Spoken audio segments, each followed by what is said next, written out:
Hi there, this is Julie with the Edmonton Mennonite Center for Newcomers, also known as the MCN.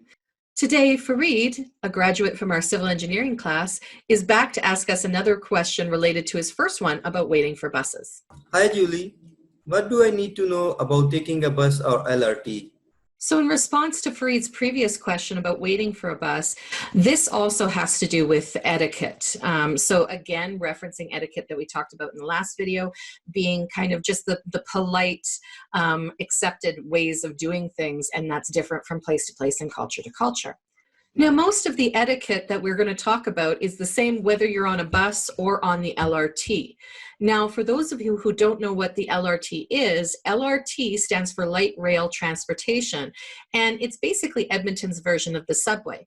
You can catch the LRT at several different locations around the city, and it travels above ground in most places and below ground in a few others. Between the bus service in Edmonton and the LRT, you can get pretty much anywhere you need to go. But there are some things that are a good idea to keep in mind when you are planning your trip and when you're on either a bus or an LRT. Before we get into the specifics of what you should do on the bus or LRT, first you need to learn which bus or LRT route you should take.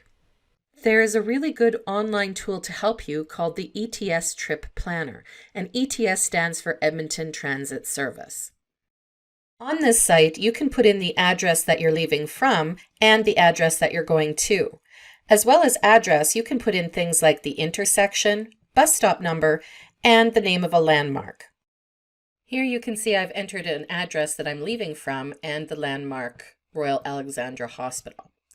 I'm also selecting which day that I want to take this trip, and if I want to depart or arrive at a certain time.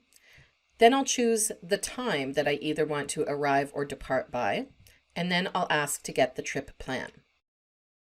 The next screen shows me several route options for my trip, with the quickest one first. Here I can take the number 5 at 3:39, and my journey would take me 15 minutes.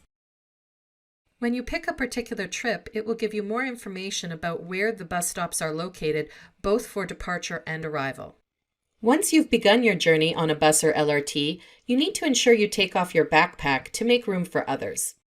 Wearing a backpack on a crowded bus or LRT could annoy or injure other people.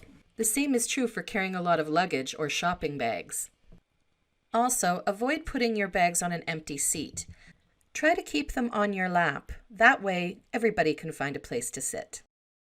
Let the driver know if you're getting off at the next stop with a stroller, also known as a baby carriage.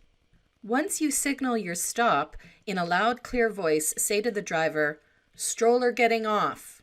The driver then can prevent other people from trying to get on until you and your children are out safely. Let's review a few of the things that we've taken a look at today. First, you should learn which bus or LRT route that you should take, and you can use the ETS Trip Planner website that I showed you. We also want to make room for others by taking off any backpacks and making sure we don't put bags on empty seats. You also want to remember to let the driver know if you're getting off at the next stop with a stroller. This isn't just a good idea on the bus, but even on the LRT where you don't have direct communication with the driver, letting people know that you're about to get off with a stroller will allow them to make sure they get out of your way so that you can get off safely. Well, once again, that's it for today. I hope you find these tips helpful for the next time you're taking the bus or LRT. Have a great day and stay safe.